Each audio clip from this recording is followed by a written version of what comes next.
L'école inclusive actuellement, ça dépend vraiment des situations. Il y a des enfants pour qui ça fonctionne bien, donc qui font partie d'un dispositif Ulysse, qui ont des temps d'inclusion dans leur classe ordinaire avec les enfants de leur âge.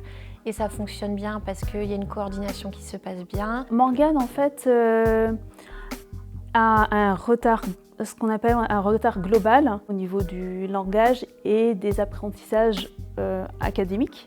Mais tout s'est très bien passé pour elle. Elle a très vite intégré en fait la classe. Les années passant, Morgane se sent de mieux en mieux en fait dans sa classe, intégrée aussi régulièrement dans les classes ordinaires. Morgane, elle est accueillie sur une journée complète, elle n'est pas accueillie que dans une classe. Donc elle est accueillie à l'école, donc elle est accueillie avec tous les accompagnements, le dispositif Ulysse, la classe ordinaire, le temps du midi, le périscolaire. C'est complet en fait. Morgane est suivie en fait en orthophonie, en psychomotricité. Elle a aussi une éducatrice et elle a aussi un suivi psychologique. Heureusement, ces suivis se font au sein de l'école et donc c'est vraiment un plus pour Morgane et pour les parents.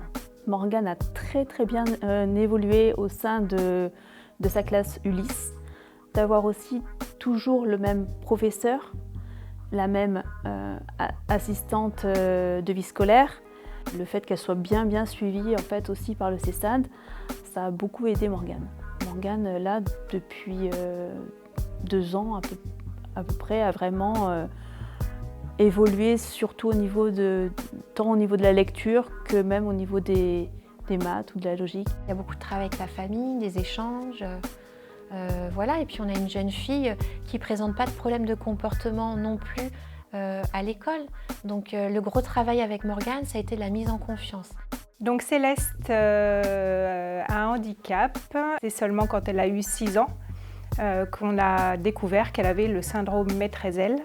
Elle parle, elle arrive à s'exprimer, mais elle a un gros retard des acquisitions. Là, elle est en CE2, à 9 ans, elle doit avoir un niveau grande section CP, quoi, au niveau de scolarisation. Céleste est depuis 3 ans maintenant en classe Ulysse. En CE1, ça s'est très bien passé. L'institutrice de CE1 a été très bien. Là, en CE2, ça se passe bien aussi. Alors, elle fait très peu d'inclusion. Elle fait du hockey, par exemple, avec la classe. Pour les sciences, elle écoute les histoires que la maîtresse raconte. Et puis tout le reste, en fait, elle le fait en dispositif Ulysse. Donc, Céleste est une petite fille très heureuse. Elle est contente d'aller à l'école le matin, elle est contente de rentrer à la maison le soir. Et du coup, nous, ce qui nous va bien, c'est qu'elle soit heureuse et qu'elle s'épanouisse. Alors dans sa classe, l'aide humaine, donc c'est une aide humaine collective. Entre l'AVS qui s'occupe de 2 enfants, 2-3 enfants, et l'institutrice spécialisée qui s'occupe également de 2-3 enfants, je pense que c'est suffisant et enfin, ça convient parfaitement pour Céleste. L'école inclusive, pour moi, c'est permettre à tous les enfants de pouvoir venir à l'école en proposant un accompagnement qui permette justement à chacun de ces enfants d'entrer dans l'école avec son propre rythme, sa propre manière d'apprendre et ses possibilités.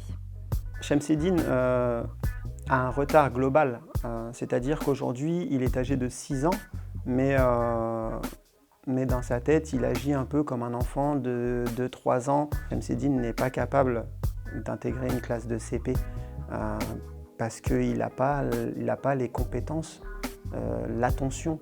Il ne comprend pas en fait qu'au bout d'un moment, on travaille sérieusement pour apprendre quelque chose. Lui, il voit la vie devant lui comme un jeu. C'est compliqué pour Chemseddine en fait, de rentrer dans un cadre en fait, où on apprend, où il faut savoir rester concentré. Ça, c'est pas dans ses compétences encore. Alors quand il va à l'école, il est très heureux d'aller à l'école.